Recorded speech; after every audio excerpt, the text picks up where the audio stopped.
om novellen. Novellen hedder Kvindelige Morder og er skrevet af Dorthe Nors. Det er en del af novellesamlingen Handslag. Fortæller. Novellen er skrevet i tredje person, hvilket gør, at man som en flue på væggen ser et overblik. Desuden er forfatteren personbundet, som betyder, at han kun kender personens tanker, men ikke de andres. Novellen begynder om aftenen i forhold til miljø og tid, hvor at kvinden i forhold går i seng. Vi får ikke vide, hvem hun er, men det lader til at være et kæreste eller kone, som hovedpersonen bor sammen med. Den slutter samme aften, da han går i seng. Selve handlingen sker på nettet, da hovedpersonen sidder på computeren og læser.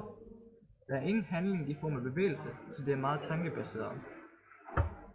Hvordan er sproget? Sproget er hverdagsagtigt, uden særlig svære ord. Og personerne. Hovedpersonen spiller backgammon med en pensionist. Han læser Ekstrabladet på nettet og får ondt i brystet, når han tænker på mordere.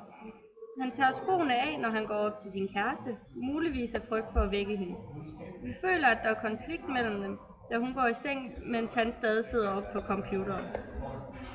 Han har haft en svær barndom, da hans mor ikke har haft tid til ham, for hun havde for travlt med at bage.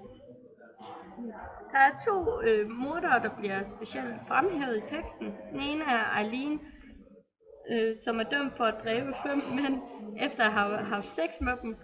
Derudover bestjæler hun dem og drikker.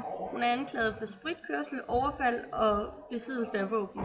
Hun har desuden fået et barn som 13-årig, som blev bortadopteret.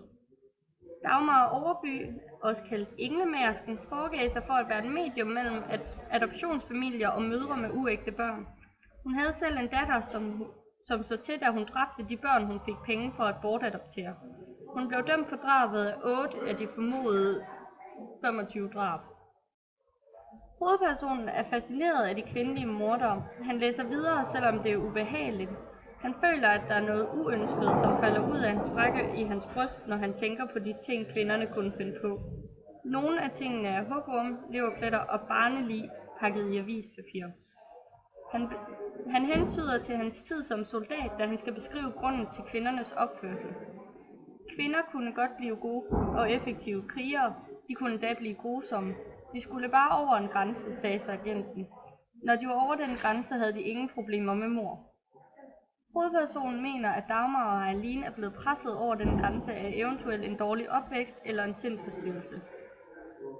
Trusler i mørke gyder, krigstjeneste og uretmæssig frihedsberøvelse giver lov til at slå ihjel.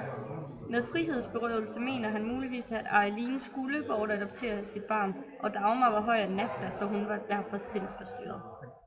I forhold til temaer kunne man tage fokus på angst, i form af, at han ikke kan lide de her kvindelige mordere, men stadigvæk har han en lyst til at læse om det. Så det kunne være en lystig angst.